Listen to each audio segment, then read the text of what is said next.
Video games are the most controversial form of media. With music, you're just listening. With films, you're just watching. Since video games are by definition any kind of interactive media that lets you control what's on the screen with some kind of controller, or if there's no screen, what's being produced through sound, that sort of thing. It makes sense for anything where either you or the character you're controlling gets to interact with, the world around them is definitely a lot more controversial than just, something that somebody else makes. From violence to sex to accidentally leaking all your bank details to their official forums. Video games have been involved in way more controversies than films or music ever have, and they haven't even been around for 100 years yet.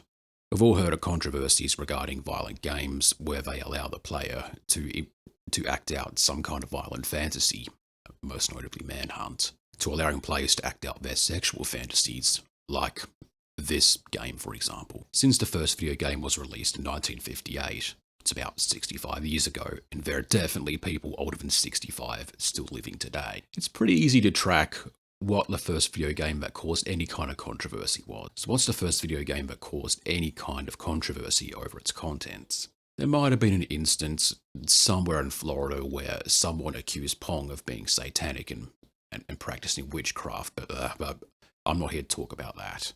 I'm here to talk about the first video game that caused any kind of proper, real controversy, specifically over its contents. And that game was an arcade game released in 1976 called Death Race. So what is Death Race and what does it look like?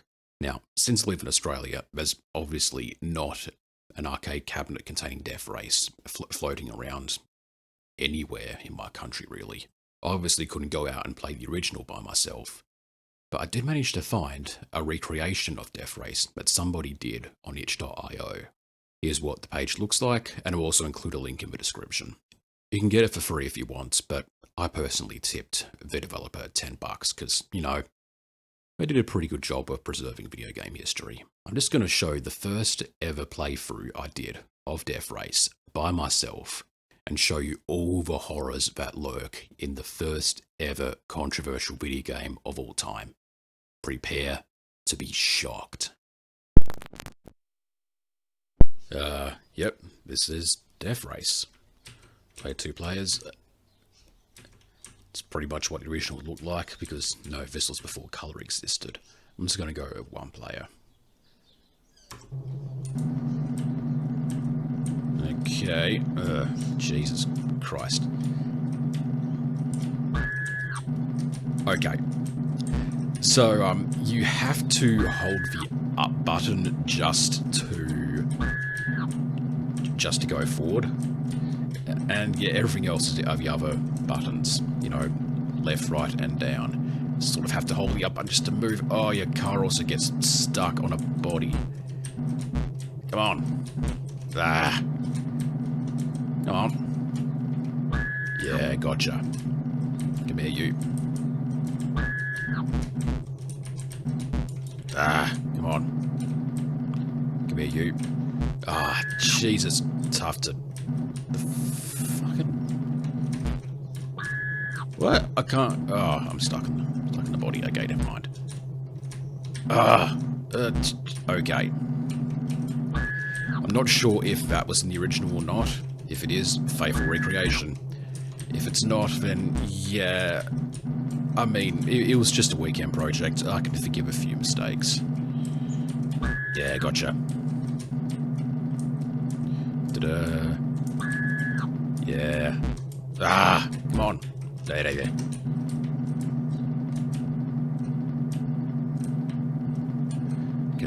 Gotcha. Did not move. You don't move, please.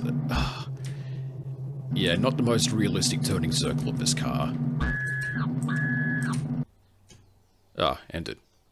Oh, hey, I just got 1. You ain't gonna give it to me? Okay, whatever. I guess the game ended. Yeah, apparently, the people die even though your car is at a standstill. So, yeah, it wasn't the most advanced game, I don't think. But hey, I'm a gremlin hunter now. That's pretty neat. Grisly stuff, right?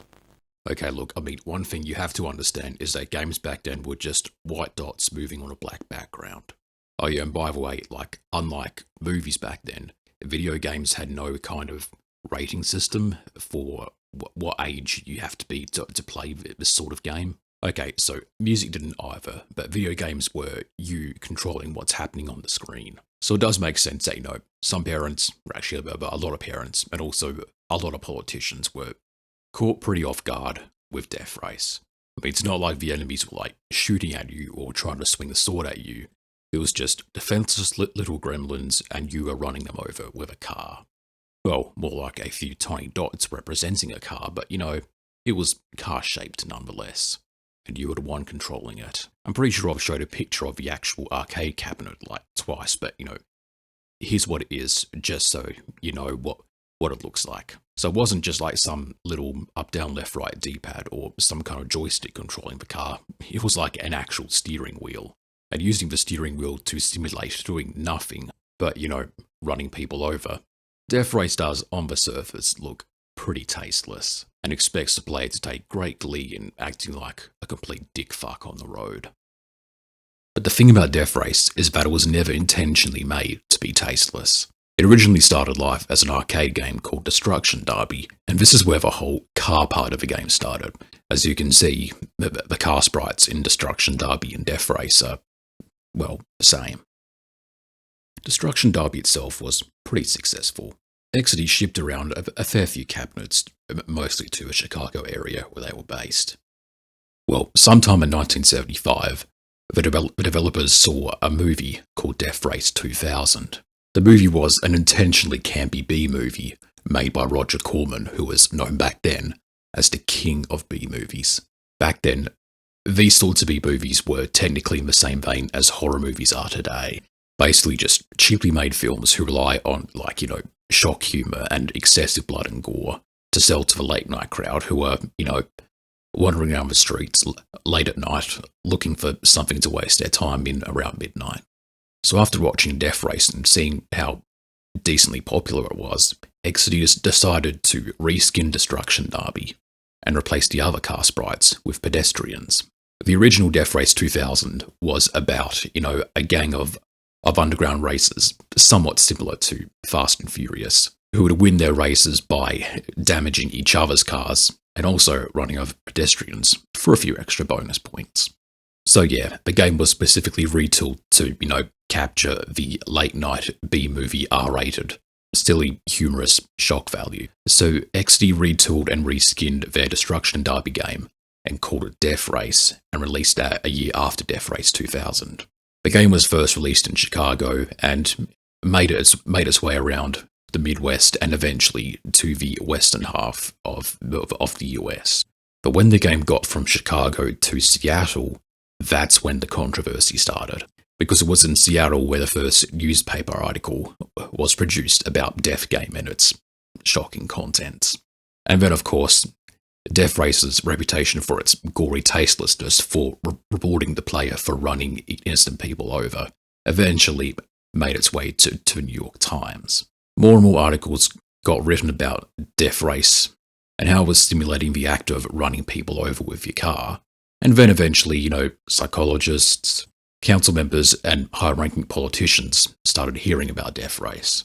Dr. Bird Meeks, a psychologist who once worked with violent and aggressive inmates at San Quentin Prison, one of the most notorious prisons in all of America, the very same prison that was made famous twice by Johnny Cash, said that Death Race appeals to the morbidity in people, and that the same preoccupation with Death Race's morbidity was something she saw in the violent and aggressive patients she saw at San Quentin. Death Race's most outspoken critic was probably Dr. Gerald Dreesen, who at the time was the head of the National Safety Council of America's research department. He was first quoted as saying that he shudders to think how violent games can really become if Death Race wasn't defeated by the court of public opinion. He even dedicated an entire 2 whole pages of the National Safety Council's annual big newsletter thing to Death Race, in which Death Race is talked about in an obviously negative light, in which the National Safety Council views Death Race as corrupting the minds of younger people, since the game rewards the player for doing the obviously Maccabee act of running over pedestrians by adding little bleep bloops and a high score for how many pedestrians get run over by your car. The National Safety Council's article also mentions that the game adds to the already widespread mentality of war and killing. You have to understand that the article was released in 1977, which was a full 2 years after the Vietnam War had ended. Now, for a quick history rundown of the Vietnam War, this was the first war where American imperialism and American exceptionalism was actually questioned and was painted in a negative light in America like the first ever time. If you want to learn more about the Vietnam War, just do it in your own time. So yeah, the fallout of the Vietnam War was already causing widespread moral panic. And since the 70s was like the first ever decade to really introduce punk music to the scene, which was already far removed from what was going on in the general music scene even back in the 60s, which looked a little something like this. For the 1970s, the moral panic flavour was violence. Much like sex in the 80s, Satanism in the 90s, terrorism in the 2000s, feminism in the 2010s, and right now in the 2020s, it's the whole trans or the whole non-binary thing, the whole gender identity thing. And with even books that mention that transgenderism is a real thing, regardless if it's interpreted as negative or not, and getting banned, it is pretty easy to see why Death Race was so controversial back in the 70s. But the thing about the 70s is that the ESRB system, or any kind of rating system for games, didn't exist yet. So kids were technically free to put a few quarters in and play Death Race to their heart's content. The only thing that could really ban video games was, damaging its reputation through word of mouth. Now, games like Manhunt and GTA have gotten popular because of their controversy. So did Death Race become popular due to its controversy? It did. Even though there were only, around 1,000 cabinets produced for Death Race. Because again, many arcades did refuse to stock it due to outcry over its violent and graphic content. But those that did stock it, well, the edgy late-night crowd certainly loved Death Race, and became a pretty popular game in the limited arcades it was available in, because of its gory and campy B-movie feel to just running over pedestrians and getting a high score for it. And according to Replay magazine, Death Race was the 7th most popular arcade game of 1976. However, because only around 1,000 cabinets were made, Death Race didn't really generate that much revenue. And by 1977, the world wasn't so shocked about Death Race anymore. After all, the game was pretty rudimentary and simple, and judging by my playthrough of it, the controls were pretty poor. XD released a few more arcade games over the course of the 70s and the 80s, but of course following the video game crash and the release of the NES in 1986 and its huge booming success, XD didn't convert to home entertainment games on the NES and eventually the Genesis/Mega Drive. Oh yeah, and of course XD made their own home computer, basically their own version of the Commodore 64, called the XD Sorcerer, which was twice as expensive as the Commodore 64. They released their last arcade game in 1996, which was basically some kind of ticket grabber thing in a claw machine where if you grab your ticket, it says what you won. And later that year, they eventually closed shop. XD as a brand was pretty much defunct in 1996. The arcade boom was gone, and XD were mostly known for their arcade games. Their one attempt at making a whole-ass computer didn't pan out, so Kaufman, Ivy, and Jacobs went their separate ways in the business world. I couldn't find much on Pete Kaufman. He's mostly known as being the CEO of XD, who were at one time the third biggest producer of arcade games in the whole world. But their marketing director, Paul Jacobs, the guy who came up with the idea of Death Race in the first place, he still stuck around marketing arcade games and one time got a job at SNK, who were pretty much second only to Capcom in the whole Japanese arcade game boom of the 90s. With Street Fighter, Fatal Fury, that sort of thing. The actual programmer though, Hal Ivey, he's had the most notable post-career.